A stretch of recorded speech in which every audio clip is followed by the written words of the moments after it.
Mheshimiwa mgeni rasmi, nimesimama mbele ya hadhara hii kutoa maelezo mafupi kuhusu maadhimisho ya wiki ya kitaifa ya elimu, ujuzi na ubunifu kwa mwaka 2026. Kabla sijaendelea, naomba nitoe shukrani zangu za dhati sana kwa Mheshimiwa Mkuu wa Mkoa wa Tanga pamoja na uongozi wote wa mkoa wa Tanga na viunga vyake kwa namna ambavyo wameshirikiana nasi na kuhakikisha kuwa maadhimisho haya yanafanyika kwa mafanikio makubwa sana.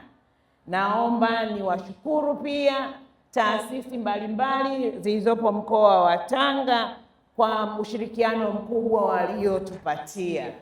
Sitaongea sana juu ya kile ambacho mwenyekiti wa kamati amekiongelea, lakini najua Mheshimiwa Waziri una majibu yake.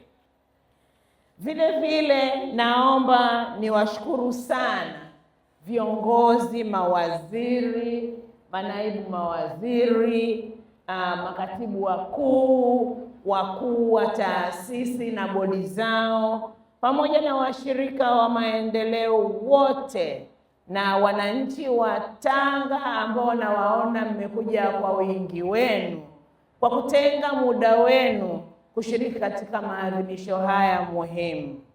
Lakini pia naomba nitoe shukrani za pekee kwa kamati yetu ya kitaifa ya maadhimisho haya chini ya uongozi wa watendaji wakuu wa NACTIVATE, TCU pamoja na COSTECH.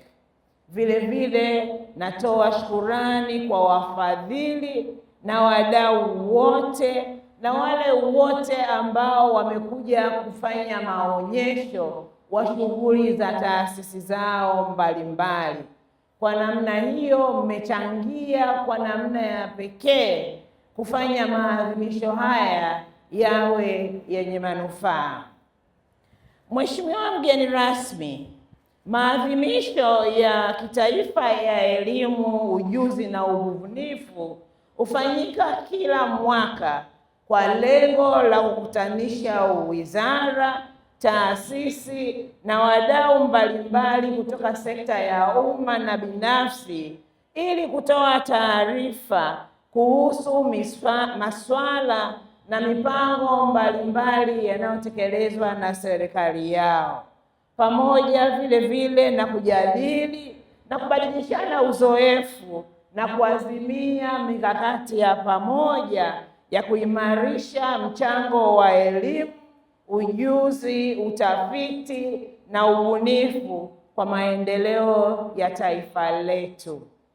Kauli mbiu ya maadhimisho ya mwaka huu inasema elimu, ujuzi na ubunifu, njia ya kufikia dira ya taifa ya maendeleo 2050.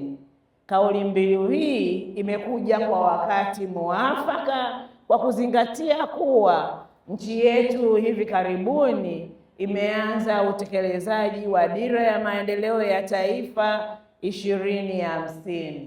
Dira hiyo inatambua elimu, utafiti na maendeleo ya sayansi na teknolojia kama nyenzo kuu ya kufikia matarajio na malengo ya dira hiyo.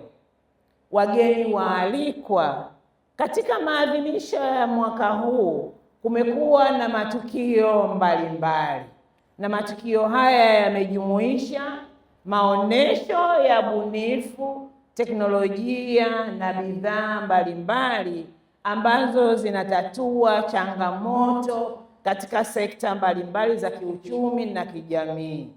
Kwa mwaka huu takribani taasisi 90 zimeshiriki katika maadhimisho haya.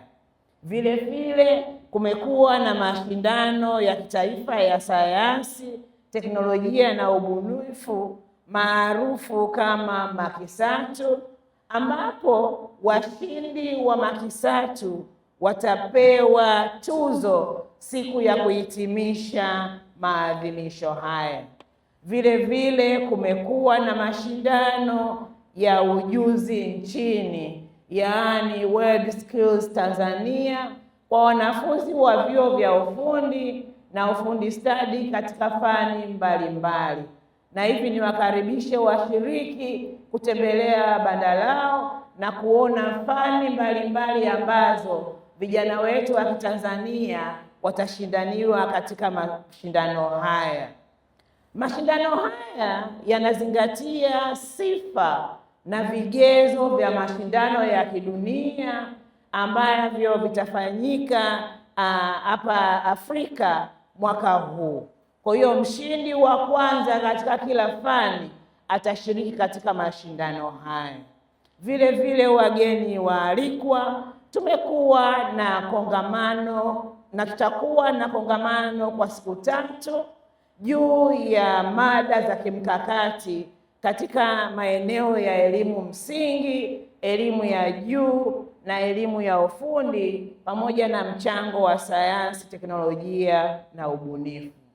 Mheshimiwa mgeni rasmi na washiriki, kwa namna ya pekee tutakuwa na warsha kuhusu programu za INNO-IP Tanzania inayolenga kujenga uwezo wa wabunifu, wanawake na vijana katika kulinda na kubiasharisha bunifu zao. Warsha hii inaratibiwa na Tume ya Taifa ya Sayansi na Teknolojia. Itahusisha pia taasisi yetu ya BRELA, PPRA, TRA pamoja na TISEZA. Katika wiki hii pia kutakuwa na clinic inayotoa elimu na huduma mbalimbali kuhusu hati miliki na maeneo mengine ya sayansi na teknolojia kwa lengo la kuwajengea watafiti na wabunifu ujuzi wa kulinda na kubiasharisha teknolojia na bunifu zao. Vile vile, Mheshimiwa mgeni rasmi na washiriki, tutatoa tuzo kwa watafiti washindi waliochapisha katika majarida ya hadhi ya juu kimataifa. Na vile vile siku ya mwisho tutatoa tuzo kwa washindi wa makisatu na wale wa mashindano ya ujuzi. Ndugu washiriki, ninaomba kuhitimisha kwa kusisitiza kuwa muundo na matukio ya maadhimisho haya una lengo ya kutoa fursa za kubadilishana uzoefu, kujenga ushirikiano wa kimkakati na kuweka mikakati namna ya kuendeleza rasilimali watu yenye ujuzi, ubunifu, ushindani ili kufanikisha dira ya 2050.